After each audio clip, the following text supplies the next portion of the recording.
Good morning, students. Today we are going to study our first lesson of in history, the French Revolution. First chapter in history, the French Revolution. आप लोगों से जो interaction हुआ था उसमें कई सारे क्वेश्चन आए आपके तरफ से, कुछ वर्ड्स आए, कुछ कॉन्सेप्ट्स आए। तो आज हमारा जो फर्स्ट क्लास होगा उसमें हम इन्हीं कॉन्सेप्ट्स को और अच्छे से समझेंगे। उसमें सबसे ज़्यादा लोगों ने पूछा था फ्यूडल सिस्टम क्या है, लेकिन उसके अलावा मैं कुछ अपनी तरफ से भी इसमें जोड़ा हूँ जो इस लेसन को प्रॉपरली अंडरस्टैंड करने के लिए आपको समझना होगा। उसमें सबसे पहला जो मैं जोड़ा वो रिवोल्यूशन बॉडी है।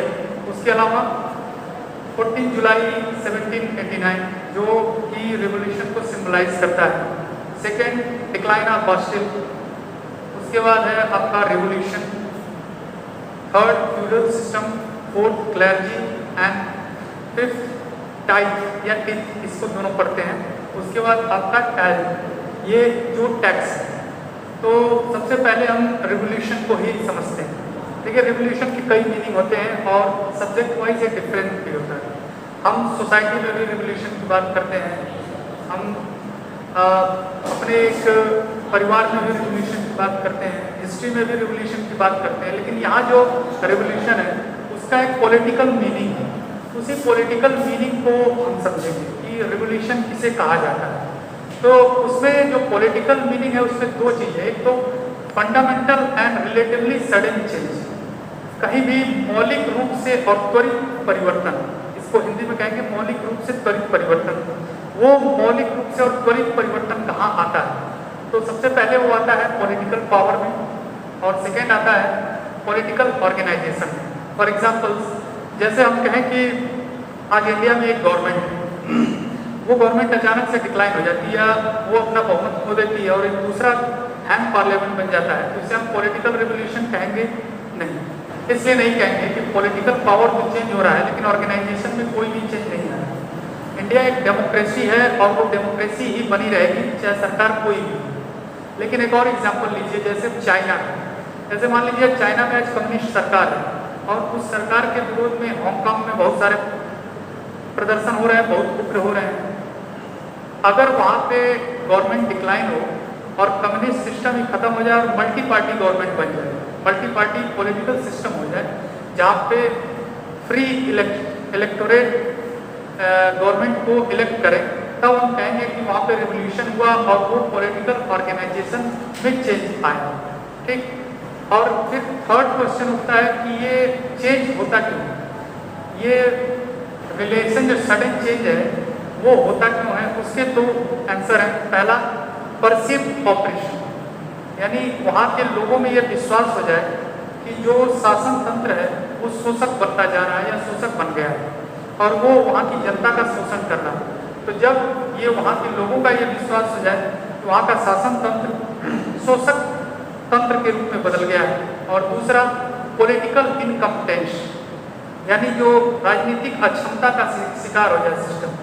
तो यहाँ पे दोनों चीज़ दिखेगा, पॉलिटिकल इनकम्पिटेंस तो दिखेगा ही लुइस सुलावा के शासन में, और दूसरा चीज़ जो दिखेगा वो परसीव्ड ऑपरेशन भी दिखेगा कि पूरे समाज में केवल जो थर्ड स्टेट के लोग हैं वही टैक्स देते हैं, उन्हीं के सारे ड्यूटीज़ हैं, बाकी जो फर्स्ट और सेकेंड स्टेट के लोग हैं वो केवल मजे करते हैं या एक तरह से सुविधा भोगी वर्ग के रूप में अपना जीवन व्यतीत करते हैं।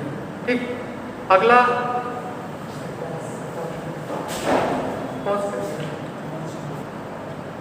हाँ, सेकेंड कॉन्सेप्ट जो आपका है वो है फ्यूडल सिस्टम। तो फ्यूडल सिस्टम किसको कहते हैं? फ्यूडल सिस्टम की कोई बहुत सटीक परिभाषा नहीं है, लेकिन इसके बहुत सारे कैरेक्टरिस्टिक्स हैं जिसके आधार पे हम इसको आइडेंटिफाई करते हैं।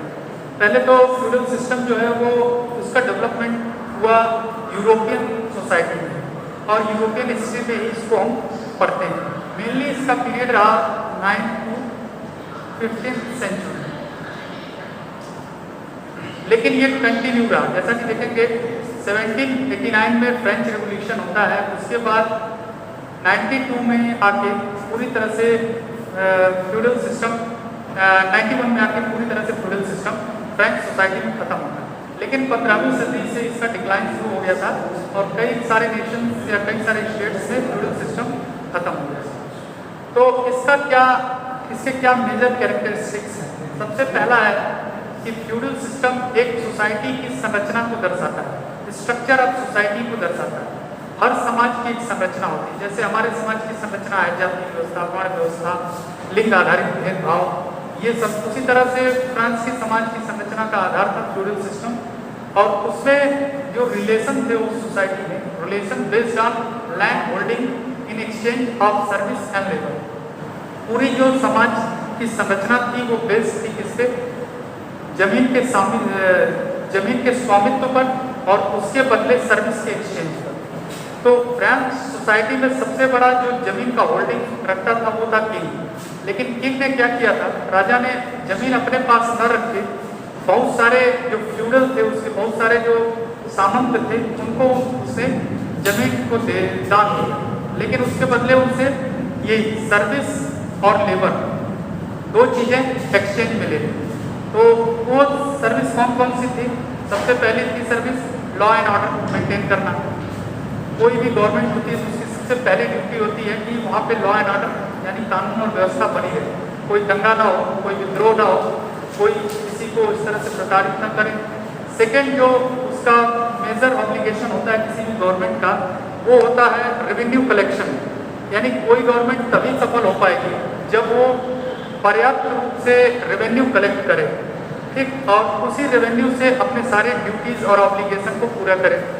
थर्ड चीज जो होता था वो होता था मिलिट्री सपोर्ट। यानी जो भी 18वीं शताब्दी और 19वीं शताब्दी के पहले के स्टेट थे या गवर्नमेंट थे, उसमें यही तीन चीज मेजर होता था। वो वेलफेयर स्टेट थे नहीं, जो सरकार जो है वो अपने जनता के लिए बहुत सारे कल्याणकारी योजना चलाए, जैसे आज गवर्नमेंट चलाती है पीडीएस चलाना, मनरेगा चलाना। वो सब पहले काम नहीं था। गवर्नमेंट का केवल तीन काम था, लॉ एंड ऑर्डर मेंटेन करना, रेवेन्यू कलेक्ट करना और थर्ड मिलिट्री रखना, जिससे कि विद्रोह को दबाया जा सके। तो इस डायग्राम में यही दिखाया गया है कि एक हेरारिकल सोसाइटी है, पिरामिड नुमा।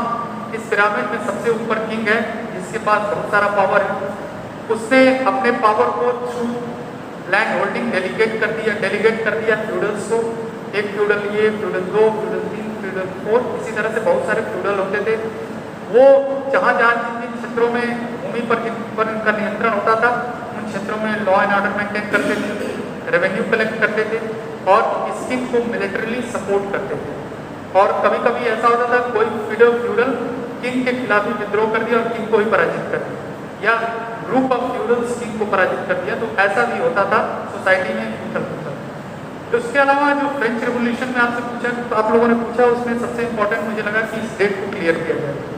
देखिए, क्रांति में जब आप सोशल स्टडीज को पढ़ते हैं तो उसमें कोई पर्टिकुलर डेट का होना बड़ा इंपॉर्टेंट नहीं होता, क्योंकि समाज में कोई भी घटना होती है तो सामाजिक कारकों पर निर्भर करती है।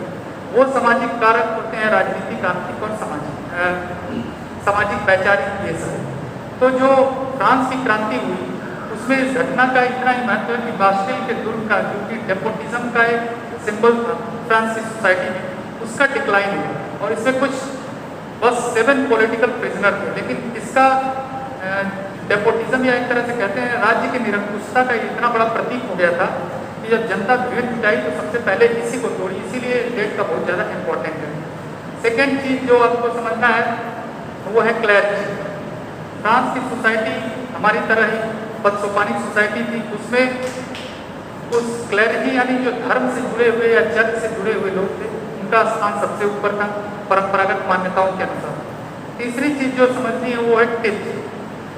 एक टाइप का टैक्स होता था, वो टैक्स इम्पोज करता था चर्च। अब देखिए ये कितना डिफरेंस है कि कहीं भी टैक्स गवर्नमेंट लगाती है या किंग लगाता है, लेकिन फ्रांस में एक ऐसा सिस्टम था टाइप, जो कि रोमन चर्च था, वो टाइप टैक्स लगाता था और कंपलसरी था सबके लिए।